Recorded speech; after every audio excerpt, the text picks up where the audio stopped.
외국인의 행보를 보게 되면 주식과 채권에서 극명하게 다른 길로 가고 있습니다. 주식 같은 경우에는 계속 매도를 이어가고 있지만은 채권 같은 경우에는 주식 매도량보다 더 엄청나게 많이 매수를 하고 있죠. 현재 채권의 비중은 7.7%.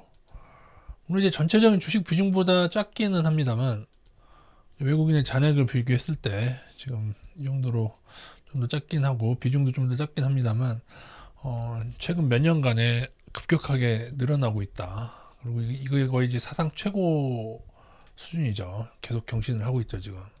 그리고 그동안 금리 인하로 계속 높아졌던 10년물 채권, 미국 국채죠. 미국채 10년물도 바이든 당선과 맞물려서 하락을 하고 있죠. 현재 이 정도로 뭐 투매라고 볼 수는 없지만은 조금 하락의 신호가 촉발됐다는 점에서 향후에 어떻게 흘러갈지를 좀 잘 봐야 될 것 같습니다. 30년물 차트는 더 많이 떨어져 있기 때문에 인플레 우려가 심화되게 되면은 미 국채를 투매하는 현상이 일어날 수도 있죠. 지금 뭐 투매 정도는 아니고.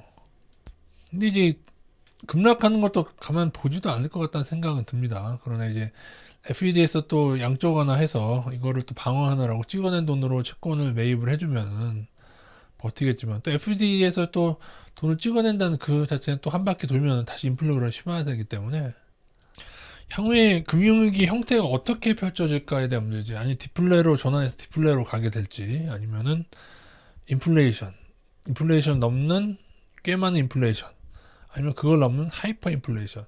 사실은 10년 전부터 미국은 하이퍼 인플레에 빠진다고 주장하신 분이 한 분 계시죠. 미국의 많은 빚과 찍어낸 돈 때문에 언젠가 미국은 하이퍼 인플레까지 아니라 엄청난 인플레에 직면하게 될 것이다라고 주장하면서 이분이 예전부터 금이나 그런 것에 대해서 많이 얘기했는데 물론 10년이 지나도록 실현은 되고 있지 않습니다만 한 번은 좀 귀 기울여 들어볼만직합니다.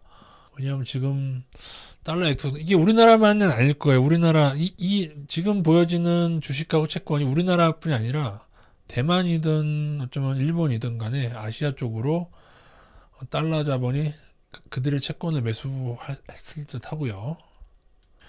제가 볼 때는 달러 세력이 달러를 좀 버리고 있지 않는가 그런 조짐들이 보인다. 달러 인덱스마저도 이제 약세가 시작된 지 꽤 됐는데 그죠? 많이 떨어진 것 같지만 사실 장기를 보면은 한 요 정도 떨어진 레벨입니다. 왼쪽이 2008년도고요. 이 정도 떨어졌으면 달러를 사도 되지 않냐고 물으시겠지만은 저는 이제 근본적인 저의 생각은 워낙에 미국이 재정 적자가 크죠. 빚도 많고 그래서 사실은 2008년부터 다른 나라도 양적 완화를 많이 했다고는 하지만은 이렇게 개인적으로 달러 자체의 버블이 있다고 보고 있습니다. 물론 지금 돌아가는 판세를 보면은 미국이 양적 완화를 하게 되면은 중국이든 유럽이든 같이 따라서 하게 되죠. 그래서 결국에는 중국은 수출이 잘 되게 하기 위해서 그들에게는 어떻게 보면은 약달러를 원치 않습니다. 우리나라도 환율이 원달러 환율이 높아야 수출이 잘 되거든요. 그렇기 때문에 미국에 맞춰서 중국이든 다른 나라도 양쪽 하나를 좀 따라하는 게 있긴 있죠. 자, 그런 얘기는 다음번에 한번 드리도록 하고요. 그래서 우리는 달러를 버려야 할 것인가 아니면 화폐 자체를 버려야 될 것인가 그죠? 자산을 어떻게 분배해야 될 것인가 거기에 대한 문제가 있는데 일단은 달러 엑소더스가 사실이라면 그죠? 근데 그 달러를 화폐를 버리는 게 아니라 다른 나라 채권으로 들어오는 거 그거는 이제 일부일 거고 이제 또 일부에서는 인플레 우려 때문에 화폐 자체를 버리는 달러 세력도 있을 거라고 저는 봅니다. 그래서 첫째, 금을 떨어질 때마다 사모으자. 금에 대한 관심을 계속 가지셔야 됩니다.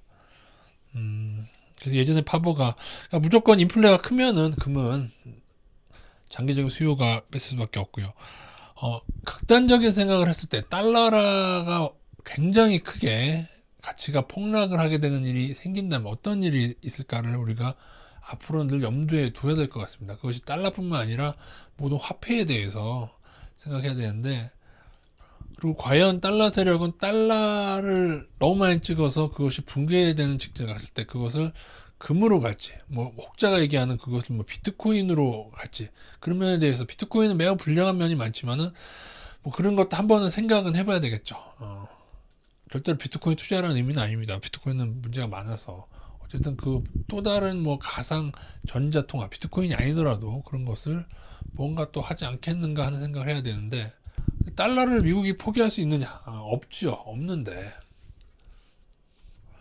그러나 미국은 포기할 수 없어도 FED나 월가, 유대 세력, 달러 세력은 그들은 포기할 수 있겠죠. 그들에게 미국이 뭐가 중요하겠습니까? 그죠? 자기들 돈 버는 게 중요한 사람들인데. 그래서 아마 그들이 진행시키건 아마 저는 그럴 거라 생각해요.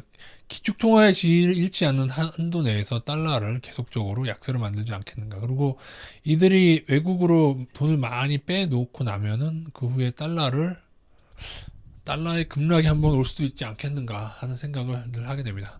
그래서 향후에는 금을 떨어지면 사오는 거죠. 그리고 또 하나는 식량 문제에 관심을 가지자.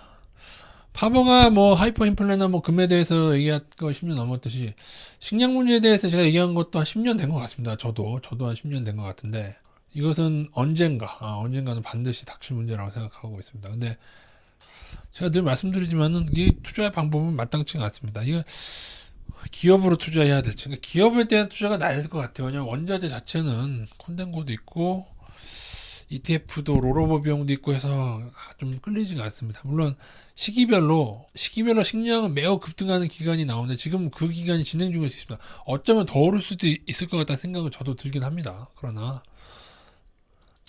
식량이 정말 오르게 되면 농지의 가격이 오르게 될까? 사실은 예전에 미국에서 농지 가격, 그러니까 식량 휘트나 원자재 가격이, 농산물 가격이 올랐을 때 잠깐 농지가 굉장히 많이 오른 적이 있었습니다. 근데 어쩔 수 없겠죠. 당연히 그렇겠죠.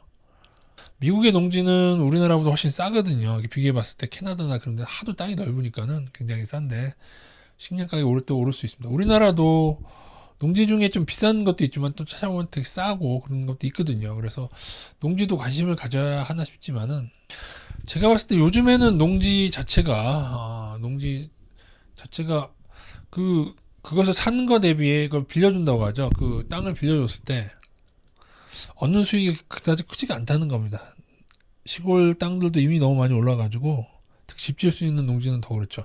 아니면 집 지을 수 없는 농지를 선택했는데 식량위기가 안 오면은 그 문제가, 맹지는 되게 문제가 되거든요. 맹지라든가 오히려 기업이나 어쨌든 간에 우리가 식량에 관심을 가지자. 식량 문제는, 이것은 시간의 문제일 뿐이지 저는 언젠가는 반드시 온다고 보고 있고요. 지금은 지구의 기온이 온난화가 계속 진행은 되고 있는데, 진행되는 어느 정도 구간에서는 지금 오히려 적항이 좋았죠. 지난 한 5년 동안, 5년, 10년 사이에는 적항이 좋았다고 합니다.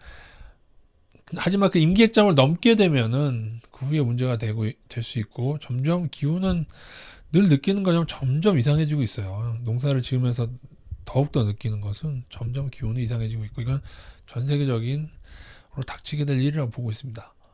글쎄요, 천연가스 같은 것도 싸죠. 싸고 뭐 좋은데, 뭐 콘덴고랑 그 월가의 장난만 아니면 저도 사고 싶습니다. 근데 이 월가 장난이 너무 심해가지고, 그것도 뭐 적립식으로나 사야지 뭐 어쩌겠습니까? 콘덴고나 롤오버 ETF는 또 발행 기관에서 또 장난치지.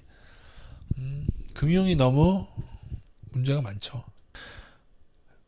향후에 정말 크게 부자가 되려고 한다면, 식량 가격이 급등을 했을 때, 식량이 급등했을 때 뭔가 얻을 수 있는 것이 있다면은 거기에 대한 투자를 생각해야 됩니다.